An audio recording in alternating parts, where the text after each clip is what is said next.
Salut! În clipa anterior am vorbit despre acest modul. Este un modul de deschidere a unei porți automate și monitorizarea acesteia printr-un contact magnetic, de asemenea și un senzor de temperatură. După cum ați văzut, sistemul funcționează, însă construcția a necesitat ceva timp și mă gândeam să vă arăt ceva mai simplu. Tot atunci vă spuneam că există posibilitatea de a realiza același lucru cu un Shelly Uni. Deocamdată nu am prezentat acest modul, dar va fi la un moment dat în seria de clipuri IoT. Hai să mergem la o variantă mai simplă.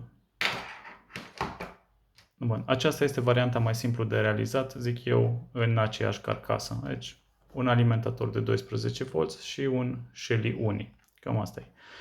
Shelly Uni are două ieșiri, atenție, nu sunt relee, sunt două optocuploare care suportă până la maxim 100 de mAh. Are o antenă de Wi-Fi, i-am conectat, bineînțeles, și senzor de temperatură și contactul magnetic. Și o să vi-l arăt și cum funcționează. După ce modulul a fost înregistrat în aplicație, arată ceva de genul ăsta. Am două butoane, acces auto și accesul pietonal. După cum vedeți, aceste butoane diferă puțin, pentru că la acest buton am și starea contactului magnetic. Da? Se vede temperatura, care e citită de pe senzorul de temperatură și în acest moment am conectat aparatul de măsură și dacă apăs aici, da, se vede, i-am creat un impuls de 3 secunde. Dacă schimb ansele pe pietonal, de exemplu, am trecut aparatul acum pe pietonal, același lucru. Un contact temporizat de 3 secunde și activează acel optocuplor. Data trecută v-am arătat și această interfață de Smart Home în care ESP-ul era conectat la sistemul de Smart Home. Același lucru se întâmplă și cu acest Shelly 1 și am spus pietonal. Da? Se vede și aici, se aude și aparatul de măsură. De asemenea, este afișată și temperatura, iar în momentul în care contactul se deschide, da, se vede poartă deschisă. La fel, aici pe ecran se vede în acest buton că este cu roșu, deci am contactul deschis. Apropo de server, cei interesați de un astfel de server sau de partea asta de integrări, mă puteți contacta pe e-mail, aveți e-mailul meu mai jos în descriere. Iar cei care doriți să susțineți munca din spatele acestor materiale, puteți să o faceți, la fel aveți un link în descriere. La fel ca data trecută, pot activa funcția de notificare în caz de poartă deschisă și în acest moment deschid poarta.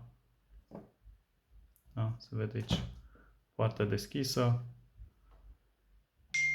și am primit notificare, a ieșit poarta deschisă.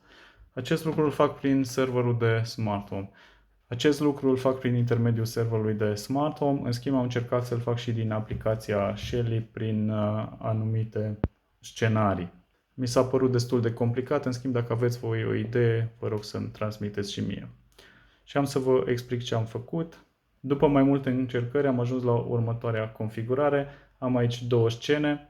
Una în cazul în care este contactul deschis, atunci va activa a treia scenă. A doua, în cazul în contactul este închis, va dezactiva a treia scenă. Iar a treia scenă este doar un timer la un interval, în cazul ăsta de 1 minut, care emite o notificare. Cam la asta am ajuns eu. Bun. Dacă aveți o altă idee mai simplă prin care pot să fac această funcție, vă rog să-mi lăsați în comentarii. Bun. Și pentru a testa, deschid contactul magnetic. După cum se vede, s-a activat scena.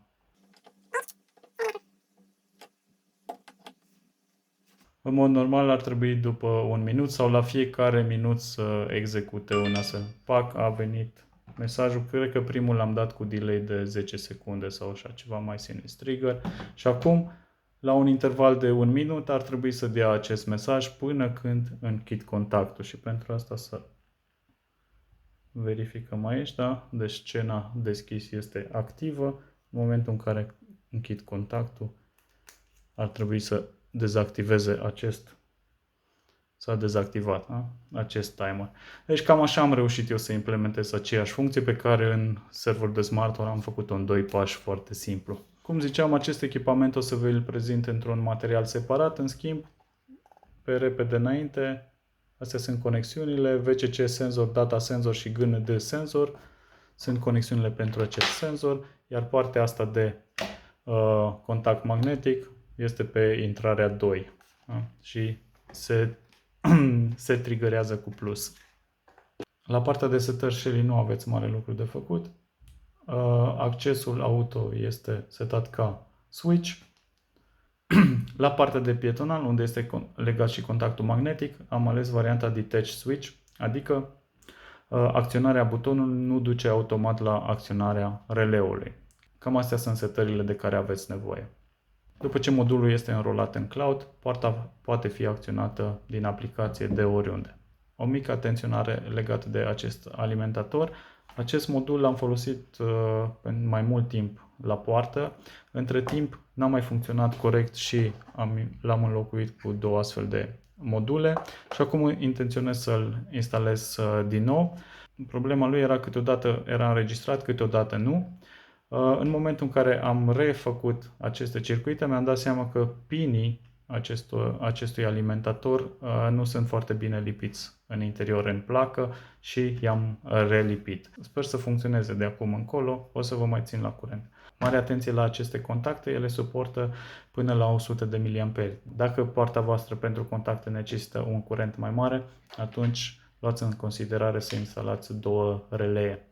Bun. Una peste alta, un astfel de modul se poate construi și configura foarte ușor. De asemenea, pentru că folosesc doar una dintre cele 2 intrări, aș putea, de exemplu, să pun și un astfel de echipament pe care să-l activez de la o telecomandă, dacă nu am telefon la mine.